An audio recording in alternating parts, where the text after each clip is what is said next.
Nikmati hari-hari ceria Anda bersama 97.6 Elbas FM.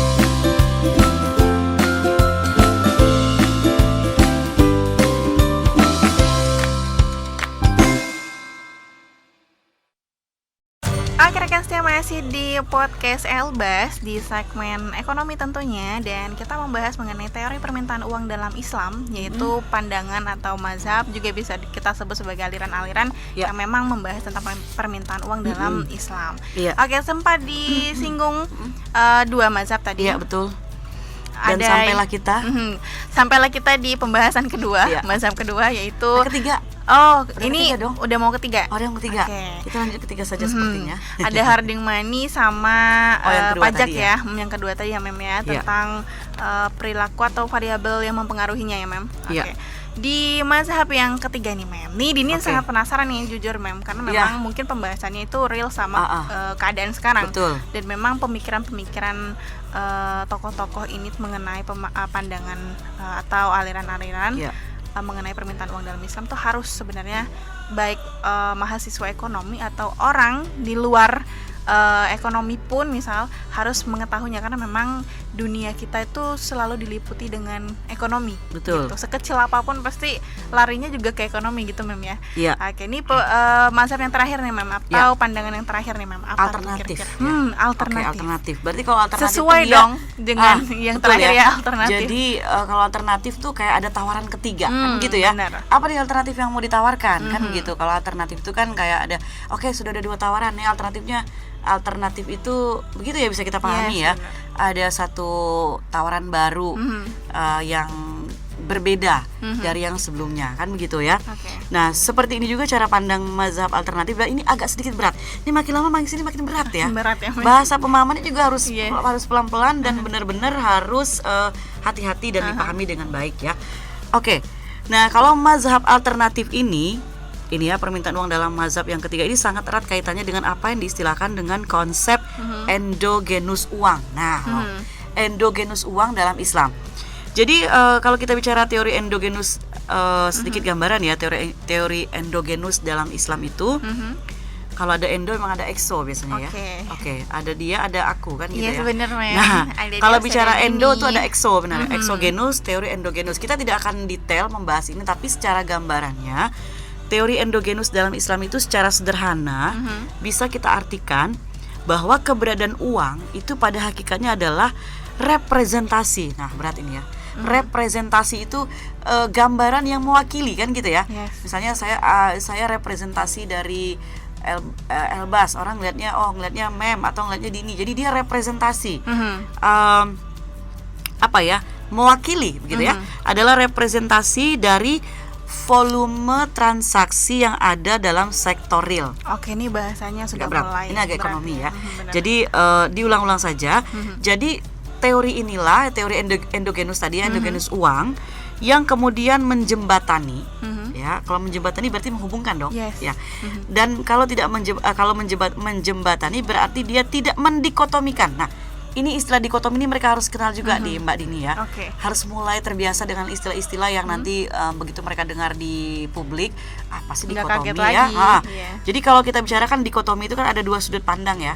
Jadi ada dua pemisahan dalam satu aliran. Jadi kalau tidak mendikotomikan berarti dia tidak menduakan. Masya Allah ya. Sebenarnya ini terpancing sih jiwa-jiwa kalau udah mendengarkan. Ya, jadi begini, makanya orang sering bilang tidak ada dikotomi dalam pemerintahan, kan tidak ada dua gitu ya. Jadi tidak ada satu ke A, satu ke B. Jadi satu. Kalau dikotomi berarti terjadi pematahan gitu ya. Benar. Jadi mendua dia jadinya, mendikotomikan hati. Enak banget ya. Ini bahasa yang bisa dipakai. Ini besok jangan-jangan nih anak-anak yang mendengarkan nih besok sudah mulai terbiasa kau mendikotomikan hatiku. Padahal mungkin salah tempat dia pakai. Harusnya di sini nih. Ya. Dalam konteks tertentu, tapi bisa untuk kalau sekedar bahasa asik atau gaul ya. Nah, jadi teori inilah yang kemudian menjembatani dan tidak mendikotomikan antara apa yang tidak dikotomikannya tadi itu adalah antara pertumbuhan uang di sektor moneter, di sektor keuangan gitu ya, moneternya, dan pertumbuhan nilai tambah uang di sektor real. Oke. Jadi tidak ada dikotomi di sini dengan adanya teori endogenus tadi. Oke, Endogenus uang dalam Islam ya. Oke, tidak ada dikotomi, ingat ya, dan bahkan menjembatani antara pertumbuhan uang di sektor moneter dan pertumbuhan nilai, ya, pertumbuhan nilai tambah uang di sektor real. Jadi menurut mereka, ya, Islam itu menganggap bahwa perubahan nilai tambah ekonomi, tidak dapat didasarkan semata-mata pada perubahan waktu. Oke, tidak semata-mata ya. Jadi nilai tambah yang terjadi jika dan hanya jika. Wah, ini pernah dengar ya? Bahasa, jika dan ya. Ini kayak ada apa ya, bahasa Indonesia zaman dulu nih, betul jika dan hanya jika. Iya, ini dan hanya seperti jika. persamaan di apa ya? Saya lupa, fisika, matematika. Iya. Jika dan hanya jika ya. Ini Oke. kalau misalkan soal-soal zaman SMA nih ada nih Ada kayak ya? gini. Iya, Jika Mas. dan hanya jika, dan Yes. ini memusingkan kalau tidak Iya. dipahami baik-baik ya. Itu kayaknya soalnya kan Oke. ditinggalkan nih. Ya, ini namanya belajar asik ekonomi ya. Benar. Jadi biar mereka juga tidak terlalu kaku mendengarkan ini, kita tertawa tersenyum, mereka juga tertawa tersenyum. Tertawa, Apa sih? tersenyum, Ya udah yes. paham senyum aja deh mem gitu ya. Para mudeng aku ya katanya, tapi Bawa asik kan. iya, bawa asik saja karena ada kalanya pelajaran itu yang sulit menjadi asik karena mungkin cara penyampaiannya kita buat asik seperti Benar. itu ya. Nah, jadi menurut mazhab alternatif ini Mas ya, nilai tambah uang terjadi jika dan hanya jika ada pemanfaatan secara ekonomis. Oke. Ini nilai tambah uang. Oke. Kalau jika saja gitu ya, jika dan hanya jika ada pemanfaatan secara ekonomis selama uang tersebut dipergunakan. Oke. Gitu. Nah, sehingga tidak selalu nilai uang harus bertambah walaupun waktu terus bertambah. Oke. Seperti bahasa puitis ya kan. Bener. Ya, jadi bisa dipahami ya Mbak Dini. Ini harus Bisa, memang bisa. pahamnya harus pelan-pelan ya. Iya. Jadi kata-kata yang tadi terakhir, sehingga tidak selalu nilai uang itu harus bertambah walaupun waktu terus bertambah. Oh, nilai uang tidak harus bertambah meskipun waktu terus bertambah. Ya. Ini Ini juga mungkin bisa kita bawa bahasanya. ke aspek misalnya kalau orang minjam duit, makanya kalau orang pinjam uang dalam Islam kan tidak boleh ada penambahan ya. Jadi kalau minjam, walau waktunya sebulan, 2 bulan ya Tetap udah. ya. Maksudnya ya dikasih saja kelonggaran waktu. Tidak kemudian minjam 100.000 nambah 200.000 karena kamu nambah. Riba jatuhnya. Oke, betul. Jadi misal kita analogikan begitu ya memahaminya. Jadi mana tadi ya, sehingga tidak selalu nilai uang harus bertambah. Walau waktu terus bertambah, terutama kalau kita pada tadi akadnya misalnya pinjam. Tapi kalau jual beli ya, kalau jual beli itu tadi mungkin kalau kita jual beli kredit misalnya, tapi harus jelas ya. Artinya ketika cash biasanya kan harga berbeda. Yes. Ketika kita menjualnya dengan harga kredit tentu ada hitung-hitungan tersendiri yang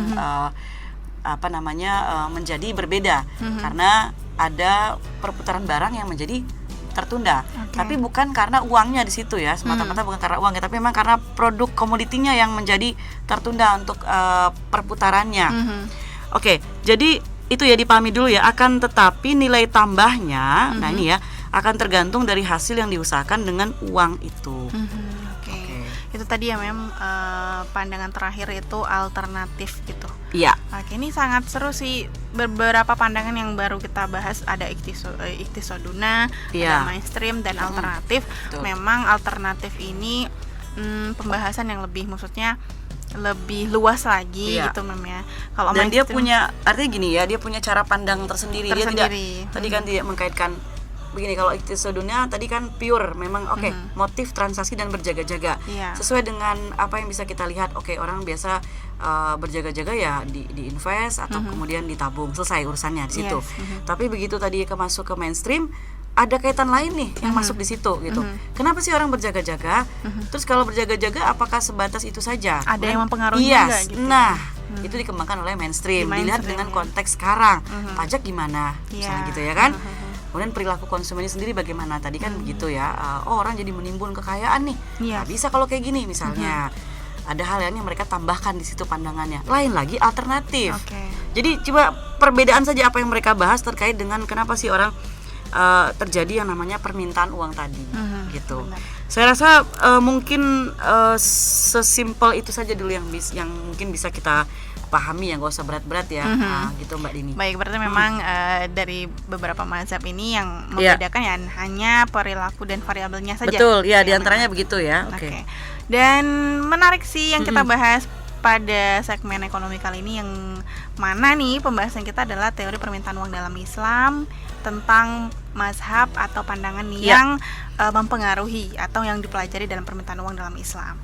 Nah, ini sangat menarik ya rekan setia podcast Elbas. Jadi untuk teman-teman rekan setia semua yang mungkin banyak sekali pertanyaan mengenai teori permintaan uang dalam Islam, mengenai pandang-pandangannya, silakan komentar di kolom komentar kita. Nanti insya Allah akan kita bahas atau dijawab gitu ya pertanyaannya gitu. Dan insya Allah ini bisa menjadi gudang ilmu juga nih, apalagi ilmu itu kan kadang susah untuk didapat. Ini sudah ada tempat wadahnya, jadi ya harus dimaksimalkan gitu.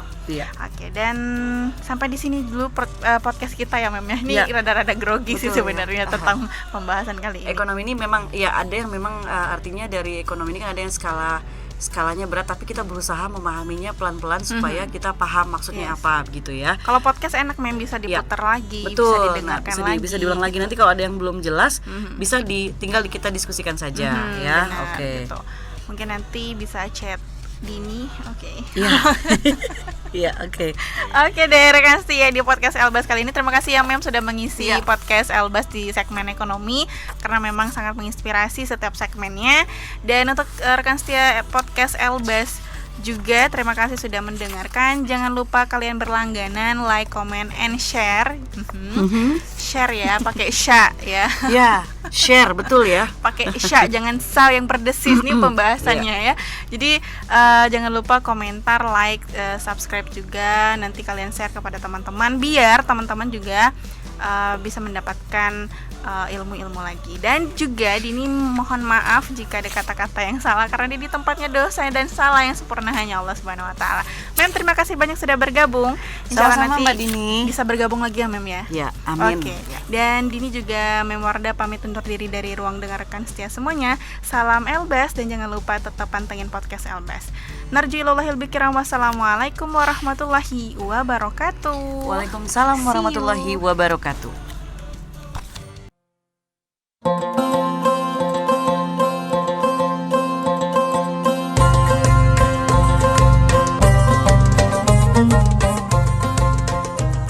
Cerahnya sinar mentari beriring dengan langkah yang pasti, senyum tersirat di wajah mereka yang siap menggali ilmu demi agama, bangsa dan negara. Para ustadz dengan bangga mempersembahkan pengabdiannya. Dengan kitab dan pena di genggaman, mereka siap menciptakan kader masa depan.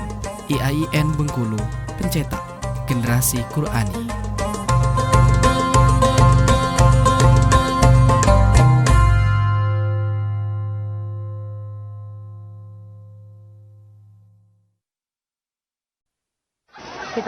Aduh, pusing saya Bu. Loh, kenapa? Gara-gara BBM naik, sekarang apa-apa mahal. Iya ya. Itu berarti kita kudu pintar-pintar hemat dong. Ah, gimana caranya? Ya, mana yang bisa dihemat, kita hemat dong Bu. Tuh, TV-nya Bu Amir aja masih nyala. Iya ya, kitanya asik gerumpi. Jadi TV yang nonton kita nih. Bu Amir, dengerin radio aja, ngirit listrik, ngerumpinya bisa dengerin lagu sambil nyanyi-nyanyi loh. Yuk, hemat listrik, matikan TV, nyalakan radio.